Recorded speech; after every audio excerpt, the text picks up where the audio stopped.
नमस्कार दोस्तों, स्वागत है आप सभी का हमारे चैनल सरस्वती क्लासेस में। दोस्तों, आज हम पढ़ने वाले हैं कक्षा 11 के भौतिक विज्ञान के अध्याय 14 दोलन के बारे में। तो चलिए शुरू करते हैं। दोस्तों, आप इस अध्याय के पहले सरल रेखीय गति, घूर्णन गति, वृत्तीय गति, इस प्रकार की गतियों के बारे में आप पढ़ चुके होंगे। तो बेसिकली दोलन भी क्या है, एक गति का एक प्रकार है दोलन।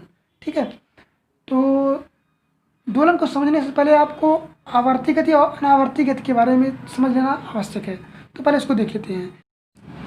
आवर्ती गति ऐसी गति जो एक निश्चित समांतराल बाद खुद को रिपीट करें, खुद को दोहराएं। मतलब कि ऐसी गति जिसका एक निश्चित समांतराल बाद पुनरावृत्ति होती है, तो हम इस प्रकार की गति को आवर्ती गति कहते हैं।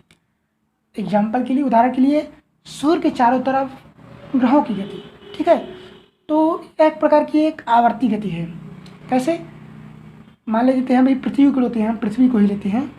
तो सूर्य के चारों तरफ पृथ्वी 365 दिन बाद पुनः अपनी गति को दोहराती है। ठीक है, तो इस प्रकार सूर्य के चारों तरफ जितने भी ग्रह हैं अपने एक निश्चित समांतराल बाद अपनी गति को पुनः दोहराते हैं। और स्विंग झूला, स्विंग झूले की गति। ठीक है, जो पेड़ पर डालकर मतलब झूला जाता है, उस प्रकार उस झूले की गति वो भी क्या करता है, एक निश्चित समांतराल बाद अपनी गति को रिपीट करता है, अपनी गति को बार बार दोहराता है। तो उस पर जो झूले की गति होती है वह भी क्या होती है, आवर्ती गति होती है। अब बात करते हैं अनावर्ती गति। तो अनावर्ती गति क्या होती है? देखिए, ऐसी गति जो एक निश्चित समांतराल बाद खुद को रिपीट ना करें। मतलब ऐसी गतियाँ जो एक निश्चित समांतराल बाद खुद को रिपीट ना करें, उस प्रकार की गतियों को हम अनावर्ती गति कहते हैं। जैसे आपने पृथ्वी के क्षैतिज तल पर एक बाल को फेंका, तो बाल अब वापस नहीं आने वाली। हमें पता है जब क्षैतिज तल पर फेंकेंगे तो बाल सीधे चली जाएगी, तो बाल अपनी गति को पुनः नहीं रिपीट करेगी। तो इस प्रकार की गति को हम क्या कहेंगे, अनावर्ती गति, क्योंकि वह बाल अपनी गति को पुनः रिपीट नहीं करेगा। ठीक है, तो आप बेसिकली आप अनावर्ती और आवर्ती गति के बारे में अंतर समझ गए होंगे। ठीक है, तो अब देखते हैं दोलन के बारे में। तो दोलन क्या है? आवर्ती गति का एक प्रकार है। दोलन आवर्ती गति का एक प्रकार है। आवर्ती गति ऐसी गति जो एक निश्चित समांतराल बाद खुद को रिपीट करें, खुद को दोहराएं। मतलब कि ऐसी गति जिसका एक निश्चित समांतराल बाद पुनरावृत्ति होती है, तो हम इस प्रकार की गति को आवर्ती गति कहते हैं। एग्जाम्पल के लिए, उदाहरण के लिए, सूर्य के चारों तरफ ग्रहों की गति। ठीक है, तो एक प्रकार की एक आवर्ती गति है। कैसे? मान लेते हैं भाई पृथ्वी को लेते हैं, पृथ्वी को ही लेते हैं। तो सूर्य के चारों तरफ पृथ्वी 365 दिन बाद पुनः अपनी गति को दोहराती है। ठीक है, तो इस प्रकार सूर्य के चारों तरफ जितने भी ग्रह हैं अपने एक निश्चित समांतराल बाद अपनी गति को पुनः दोहराते हैं। और स्विंग झूला, स्विंग झूले की गति। ठीक है, जो पेड़ पर डालकर मतलब झूला जाता है, उस प्रकार उस झूले की गति वो भी क्या करता है, एक निश्चित समांतराल बाद अपनी गति को रिपीट करता है, अपनी गति को बार बार दोहराता है। तो उस पर जो झूले की गति होती है वह भी क्या होती है, आवर्ती गति होती है। अब बात करते हैं अनावर्ती गति। तो अनावर्ती गति क्या होती है? देखिए, ऐसी गति जो एक निश्चित समांतराल बाद खुद को रिपीट ना करें। मतलब ऐसी गतियाँ जो एक निश्चित समांतराल बाद खुद को रिपीट ना करें, उस प्रकार की गतियों को हम अनावर्ती गति कहते हैं। जैसे आपने पृथ्वी के क्षैतिज तल पर एक बाल को फेंका, तो बाल अब वापस नहीं आने वाली। हमें पता है जब क्षैतिज तल पर फेंकेंगे तो बाल सीधे चली जाएगी, तो बाल अपनी गति को पुनः नहीं रिपीट करेगी। तो इस प्रकार की गति को हम क्या कहेंगे, अनावर्ती गति, क्योंकि वह बाल अपनी गति को पुनः रिपीट नहीं करेगा। ठीक है, तो आप बेसिकली आप अनावर्ती और आवर्ती गति के बारे में अंतर समझ गए होंगे। ठीक है, तो अब देखते हैं दोलन के बारे में।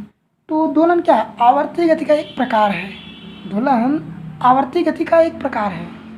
तो पहले हम दोलन गति की परिभाषा को पढ़ लेते हैं और फिर हम उदाहरण की मदद से समझते हैं। ठीक है, वैसे आपको परिभाषा से ही सब समझ में आ जाएगा, फिर भी हम 4 एग्जाम्पल लिए हैं उसकी मदद से और इसको हम अच्छी तरीके से फील करेंगे, समझेंगे। ठीक है, तो हम पहले परिभाषा को पढ़ते हैं इसकी। देखिए, दोलन गति, जब कोई वस्तु किसी निश्चित बिंदु की इधर उधर गति करती है तो इस प्रकार की गति को दोलनीय गति कहलाती है। ठीक है, इस प्रकार की गति दोलनीय गति कहलाती है। कोई भी वस्तु एक निश्चित बिंदु के जब वो इधर उधर गति करती है तो हम इसी प्रकार की गति को दोलनीय गति कहते हैं। अभी आप एग्जाम्पल देखेंगे तो और अच्छी तरीके से क्लियर हो जाएगा। ठीक है, तो देखते हैं। देखिए हमने यहाँ पर 4 एग्जाम्पल लिया है। सरल लोलक की गति देखिए, सरल लोलक क्या होता है, एक छोटे द्रव्यमान का एक पिंड होता है जिसको एक धागे की सहायता से बांधकर एक दीवार पर लटकाया जाता है, जिसकी सहायता से हम पृथ्वी के गुरुत्वीय त्वरण को मापते हैं। तो बेसिकली जो सरल लोलक होता है वो भी क्या करता है, दोलनी गति करता है। कैसे करता है चलिए देखते हैं। अभी मान लीजिए जो पिंड है छोटा सा, दीवार की सहायता से यहाँ पर लटका हुआ है, ठीक है। अब इसको हम थोड़ा सा यहाँ से विस्थापित कर देते हैं और इसको विस्थापित करके ऐसे छोड़ देते हैं। तो जब इसको हम थोड़ा सा विस्थापित करके इसको छोड़ देंगे तो क्या करेगा, बेसिकली इस तरह ये गति करेगा, ठीक है। तो ध्यान से देखिए, एक निश्चित बिंदु के इधर उधर गति कर रहा है। तो इसी प्रकार की गति को हम क्या कहते हैं, दोलनी गति कहते हैं। तो जो सरल लोलक की गति होती है वो भी क्या होती है, एक दोलनी गति होती है। क्यों होती है, क्योंकि वह एक निश्चित बिंदु के इधर उधर गति कर रहा होता है। और दूसरा एग्जाम्पल है स्विंग झूला, ठीक है। तो जो स्विंग झूले की गति होती है वो भी क्या होती है, दोलनी गति होती है। कैसे होती है, क्योंकि देखिए स्विंग झूला भी क्या होता है, वो भी इधर उधर की गति करता है। मतलब कि वो कभी इधर जाता है, कभी इधर जाता है, कभी इधर जाता है। मतलब एक निश्चित बिंदु के वो इधर उधर, मतलब एक निश्चित बिंदु के इधर उधर गति करता है। तो इसलिए हम स्विंग झूले की गति को दोलनी गति कहते हैं।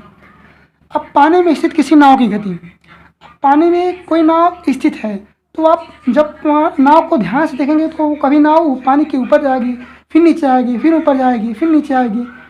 तो ये जो पानी, नाव का पानी के नीचे या ऊपर होना, नाव का पानी में नीचे या ऊपर होना, ये भी एक दोलनी गति का उदाहरण है, ठीक है।